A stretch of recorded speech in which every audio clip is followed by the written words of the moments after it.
This segment brought to you by the Kansas Soybean Commission, the Soybean Checkoff, progress powered by Kansas farmers. Welcome back to Farm Factor and the Kansas Soybean Update.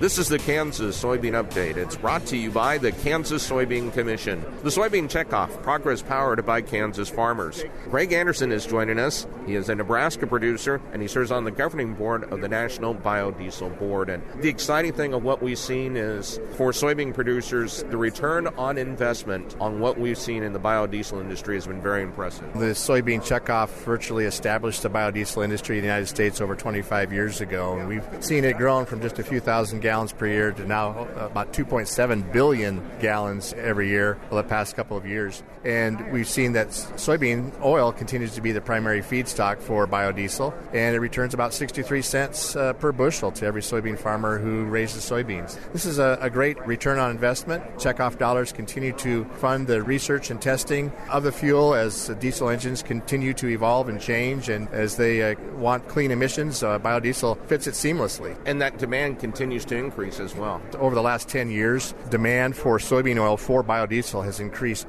300%. You see a growth market like that, that's pretty rare in this day and age, but that just shows that the integrity of the fuel, the demand for the fuel, we want to use more. We see especially growth happening on both coasts, with California now. About 1/4 of biodiesel produced is used in the state of California, and they're using it for various reasons, but primarily to reduce carbon, and they want to get to net zero carbon emissions as quickly as possible, and biodiesel is a pathway to do that. The other area is exciting to see in the city of New York, and blending biodiesel with heating oil to make bioheat, and they have very aggressive goals of going to B20 and higher volumes as the years go by. Bioheat, that could be a burgeoning industry in the Northeast U.S. New York City is really paving the way, but we see individual states all around that corridor in the Northeast really taking hold and coming even with mandates. And you think about the city of New York being such a huge city, millions of people, but the greatest emissions isn't from cars and trucks, it's actually from buildings. And so bioheat reduces the greenhouse gas emissions coming out of those buildings, and you can really already see the cleaner air.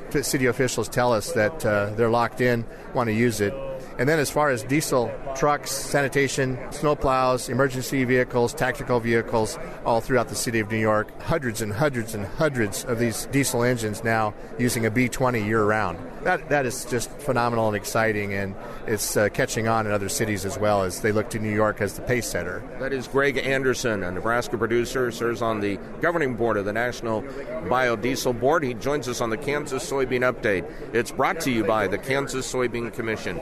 The Soybean Checkoff, progress powered by Kansas farmers. Learn more at kansassoybeans.org. For Kansas Soybeans, I'm Greg Akagi.